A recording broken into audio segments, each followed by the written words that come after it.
పల్నాడు జిల్లా మాచవరం మండలానికి సంబంధించి ముగ్గురు వీఆర్ఓలను అధికారులు షోకాజ్ నోటీసులు జారీ చేశారు. ఇక పట్టాదారు పాస్ పుస్తకాలపై జారీ విషయంలో తమను వద్ద నుంచి డబ్బులు వసూలు చేశారని 3 గ్రామాలకు చెందినటువంటి రైతులు ఐవీఆర్ కాల్స్ ద్వారా ఫిర్యాదు చేశారు. బాధితుల ఫిర్యాదుకు స్పందించినటువంటి పల్నాడు జిల్లా కలెక్టర్ అరుణ్ బాబు వీఆర్ఓలకు షోకాజ్ నోటీసులు జారీ చేయాలని అధికారులను ఆదేశించారు.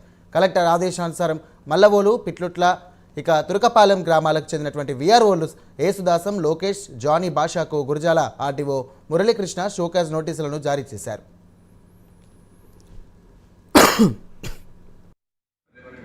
ప్రతి రోజు కూడా రైతులు సంబంధించిన వాళ్ళకి పాస్ పుస్తకాలు కావచ్చు, తర్వాత సర్వే నిమిత్తం కావచ్చు, సచివాలయాలకు వచ్చి వాళ్ళ అప్లికేషన్స్ పెట్టమనేది జరుగుతూ ఉంటుంది.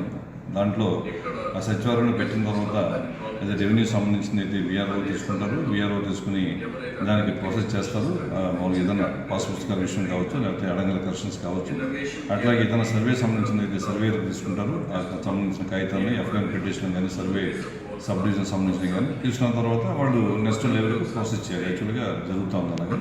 అది దాంట్లో భాగంగా వీళ్ళకి పాస్ పుస్తకాలు ఇచ్చే క్రమంలో కానీ, సర్వే చేసే క్రమంలో కానీ ఎవరైనా అంటే మామూలుగా మనకు ఒక ప్రిస్క్రైబ్డ్ ఫీజు అంటూ ఉంటుంది. సచివాలయంలో మామూలుగా మన పాస్బుక్ అప్లై చేయడానికి ప్రిస్క్రైబ్డ్ ఫీజు ఉంటుంది. సర్వేకి prescribed fee, income certificate, caste certificate, ప్రతిదానికి నిర్దేశిత రుసుము చెల్లించి అప్లికేషన్ వాళ్ళు పెట్టుకోవచ్చు. ఇది పబ్లిక్